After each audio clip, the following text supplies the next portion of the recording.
Hi, my name is PK and welcome to my channel. இந்த வீடியோவில் சம்மருக்கான இந்த வாரத்தோட ஒரு அறுவடையை தான் பார்க்க போகிறோம். Just like as we expected சம்மரோட ஹீட் வேவ்ன்றது வழக்கத்துக்கு மாறவே இந்த வருஷம் ரொம்ப ரொம்ப அதிகமாக இருக்குது. கிட்டத்தட்ட இந்த ஜூன் மாதத்தில் அடிக்க வேண்டிய அந்த அனல் காற்று எல்லாமே பார்த்தீங்கன்னா இப்போது இந்த ஏப்ரல் மாதத்தோட முடிவு ரொம்ப ரொம்ப அதிகமாக ஒரு பீக்கில் இருக்குன்னு தாராளமாக சொல்லலாம். ஏன்னா அந்த அளவுக்கு இங்கே வெயில் வந்து வாட்டி எடுக்குது. அந்த ஹீட் வேவோட ஒரு ரிஃப்ளெக்ஷனாக நம்ம என்னதான் அந்த செடியை நம்ம மெயின்டைன் பண்ணாலும் காய்கறி செடிகள் ரொம்ப ரொம்ப ஈஸியாகவே பூச்சி தாக்குதல் இருக்கும். அண்ட் அந்த வெயிலில் பார்த்தீங்கன்னா ரொம்ப ரொம்ப சீக்கிரமாகவே இறந்தும் போயிடுவீங்க. நான் இருக்க இடத்துல அதாச்சும் இந்த வேலூரில் வந்து பேசிக்காகவே வேலூரில் வந்து சம்மர் வந்து ரொம்ப அதிகமாக இருக்கும். சம்மர் டைமில் அந்த கிளைமேட் வந்து ரொம்ப அதிகமாக இருக்கும். ஆனால் இந்த வருஷம் இந்தியா ஃபுல்லாகவே அந்த சம்மர்ன்றது ரொம்ப ரொம்ப ஒரு எக்ஸ்ட்ரீம் லெவலில் இருக்குது. ஸோ வேலூரில் ஆல்ரெடி 42 டிகிரி செல்சியஸ் அதாச்சும் 108 டிகிரி ஏற்கனவே தொட்டுடுச்சு. அண்ட் இப்போது அடுத்து வரப்போகிற இந்த மே மந்த் இந்த பீக் ஆஃப் சம்மர் எப்படி இருக்க போகுன்றது கன்ஃபார்மாக தெரியல, பார்க்கலாம். அண்ட் என்னதான் கார்டனுக்குள்ள ப்ராப்ளம்ஸ் போயிட்டு இருந்தாலும் நிறைய செடிகள் இறந்துட்டு இருந்தாலும் இருக்கிற ஒரு சில செடிகள் அதோட வேலையை கரெக்டாக செஞ்சு நமக்கான அறுவடையை கொடுத்துட்டு இருக்கு. அண்ட் அதை பற்றின ஒரு சின்ன தொகுப்பு தான் இந்த வீடியோ.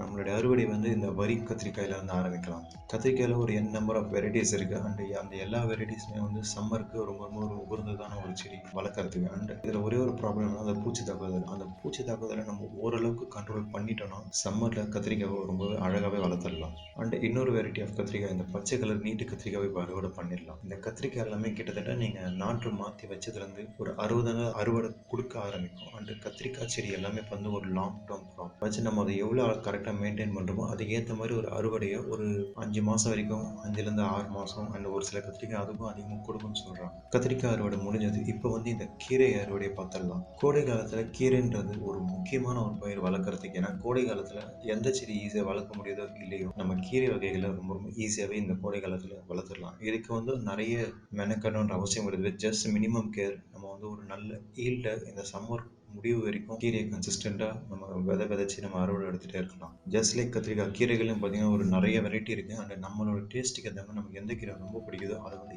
நம்ம ஈஸியாக வளர்த்துடலாம். இப்போ இங்கே வந்து நான் இப்போ தண்டு கீரை அறுவடை பண்ண போகிறேன். ஸோ இந்த கீரை வகைலாம் பார்த்தீங்கன்னா ஒரு 30 நாள் பயிர். அதாச்சும் நீங்கள் விதை போட்டதுலேருந்து ஒரு 30 நாளே நீங்கள் அறுவடை எடுத்துடலாம். ஒரு 10 க்ரோ பேக் இருந்தாலே போதும். நமக்கு அது ஒரு கன்சிஸ்டண்ட்டாக ஒரு நம்ம அடுத்தடுத்து நம்ம பிளான் பண்ணி விதைக்கிறப்போ தொடர்ச்சியான அறுவடை நமக்கு தேவைக்கு ஏற்ற மாதிரி எடுத்துக்கிட்டே இருக்கலாம். அடுத்து இந்த கிர்னி பழம். ஆனால் இந்த கிர்னி பழம் வந்து இன்னொரு 1 வீக்கில் அறுவடைக்கு ரெடி ஆயிடும். அதோட ஷேப் சைஸ் கரெக்டாக வந்துடுச்சு. அண்ட் இது வந்து கொஞ்சம் பழுத்துடுச்சுன்னா நம்ம அறுவடை பண்ணிடலாம். அண்ட் அதுவே ஆட்டோமேட்டிக்காக பழுக்க ஆரம்பிச்சிடும் கம்ப்ளீட்டாக அறுவடை பண்ணதுக்கப்புறமா. இப்போது இந்த கடுகு கீரையை நம்ம அறுவடை பண்ணிடலாம். ஸோ இந்த கடுகு கீரையும் கிட்டத்தட்ட வெந்தய கீரை வளர்க்குற மாதிரி தான். இதுவும் அதே ஒரு 30 to 40 days கிராப். அண்ட் இந்த கடுகு கீரைன்றது ரொம்ப இது ஒரு யூனிக்கான ஃப்ளேவர் அண்ட் அரோமா இருக்கும். அது செட் ஆகிறவங்களுக்கு இந்த கீரை ரொம்ப ரொம்ப பிடிக்கும்.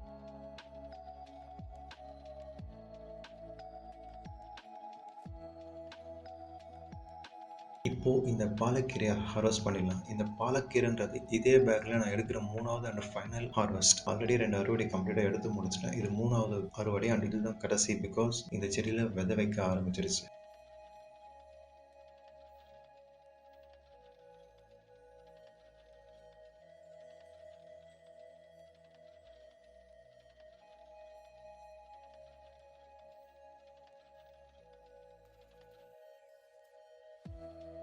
இப்போது இந்த புதினா இலைகள் அறுவடை பண்ணிடலாம். புதினா இலைகள் பொறுத்த வரைக்கும் சம்மர்லேயும் சரி மழை காலத்துலையும் சரி இந்த செடியை ரொம்ப ரொம்ப நல்லா புதினா செடியை வளர்க்குறத பற்றி நான் ஆல்ரெடி ஒரு புதினா செடியை எப்படி வளர்க்குறதுன்றதை பற்றி நான் ஆல்ரெடி ஒரு வீடியோ, அந்த வீடியோ லிங்க்கை நான் டிஸ்கிரிப்ஷன் மேலே ஐக்கார்டில் ஆட் பண்ணுறேன். வேணுன்றவங்க பார்த்துக்கோங்க. புதினா பொறுத்த வரைக்கும் நம்ம அதை ஹார்வெஸ்ட் பண்ணிகிட்டே இருக்கணும். ஏன்னா அப்போ தான் அது கரெக்டாக வளர்ந்துட்டே இருக்கும். அண்ட் ஒரேடியாக மொத்தமாக ஹார்வெஸ்ட் பண்ணிடாதீங்க. தேவைக்கு ஏற்ற மாதிரி ஹார்வெஸ்ட் பண்ணுங்கள். ஸோ இதெல்லாம் தான் இந்த வாரம் நம்ம எடுத்திருக்க அறுவடை. கத்திரிக்காய், கீரை, அப்புறமா புதினா. நீங்கள் வெண்டைக்காய் ஸ்டார்டிங்கில் பார்த்துருவீங்க. அது வந்து அறுவடை பண்ணுறதுக்கு முன்னாடி கொஞ்சம் முத்திடுச்சு. ஸோ அதை வந்து அப்படியே விதைக்கு விட்டுட்டேன். I think that's it for this video. இந்த வீடியோவில் வந்து இந்த வாரத்தோட கோடைகள் அறுவடை பற்றி பார்த்தோம். நம்ம அடுத்து இன்னொரு வீடியோவில் பார்க்கலாம். Until that let's stay connected and create a better environment. Thank you.